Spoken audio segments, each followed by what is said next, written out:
Now, as the world's gaze, of course, turns to the coronation in London, which we'll be addressing in a moment, here attention is also turning to the most important Channel Island event of the year. Yep, Tuesday is, of course, Liberation Day, and for one islander, it is providing the chance to relive a very special moment. Our reporter Alex Spiceley can reveal more at the parish church in St Lawrence, which is a bit of a clue, isn't it, Alex?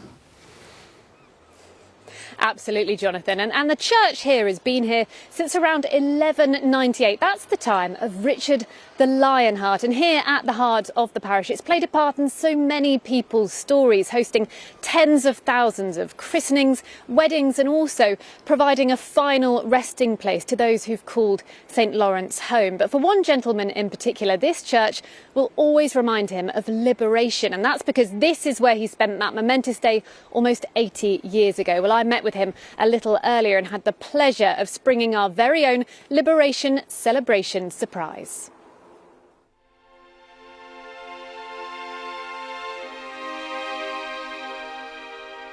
This church and Headley Hinno are inextricably entwined.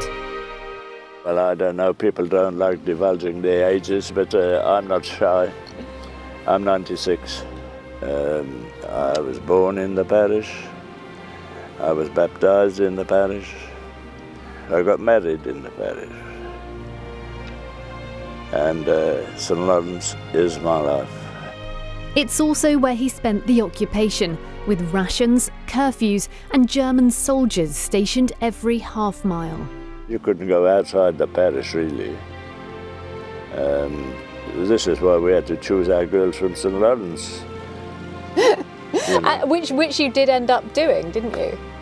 I ended up doing it, yes. If I got her, she got me, but she was St Lawrence as well. Oh, yes. But again, a farmer's daughter.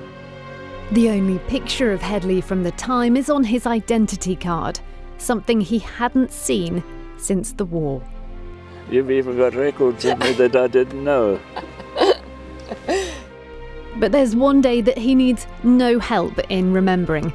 On the morning of Liberation Day, he made his way across the fields and lanes to join others in every parish church, ringing the bells from 7 o'clock in the morning until 1, letting everyone know freedom was finally here. Well, I felt it was my duty anyway, because I was the official church bell ringer. Yeah.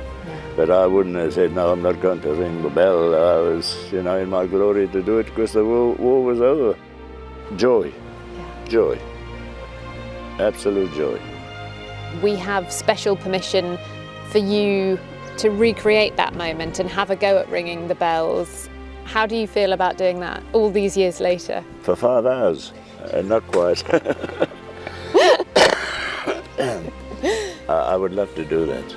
Yes, I would. Put on the old string.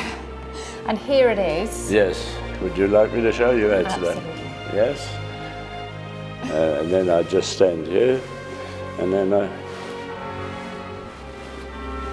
And how does it feel being able to do this almost 80 years on?